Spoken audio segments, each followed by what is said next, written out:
Imagina só, viver em um mundo onde deuses existem. Isso mesmo, e neste mesmo mundo, alguns humanos nascem com poderes herdados desses deuses. É exatamente isso que esse livro entrega.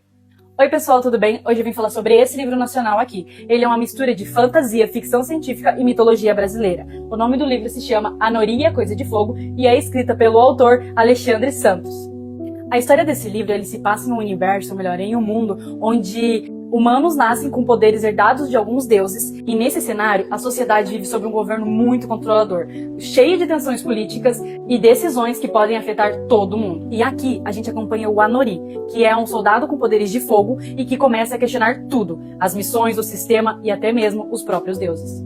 Vou começar dizendo, ou melhor, confessando, que eu me vi bem perdida em alguns momentos durante a história, porque as coisas aqui dentro elas acontecem muito rápido. Então eu acabei tendo um pouco de dificuldade para acompanhar tudo o que estava acontecendo. Mas uma das coisas que me chamou bastante atenção dentro desse livro é a forma como mistura a ficção científica, a fantasia e a mitologia brasileira. Eu achei muito bacana, achei muito legal a forma como ele descreve os personagens, os poderes de cada um deles, porque assim, não é só poder, não é só magia, tem toda uma construção de mundo, tem toda uma questão política, um conflito interno entre os personagens que eu achei muito legal.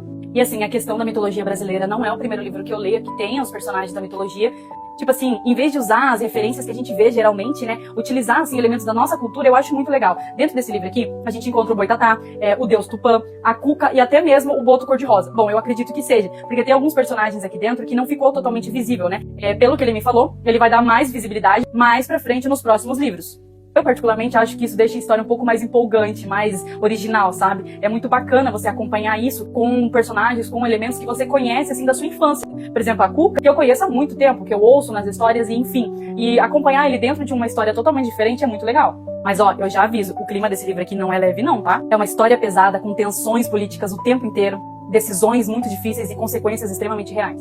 Outro ponto que eu achei muito interessante na história é a forma como ele traz os deuses. Os deuses aqui, eles não são exatamente o que a gente espera. E isso muda completamente a forma como você enxerga a história. Mas pra resumir, então é isso. Se você gosta de uma fantasia com ficção científica e um pouquinho da mitologia brasileira, esse livro é pra você. E cá entre nós, se eu tivesse o poder de fogo do Anori, eu provavelmente resolveria vários problemas. Ou arrumaria mais.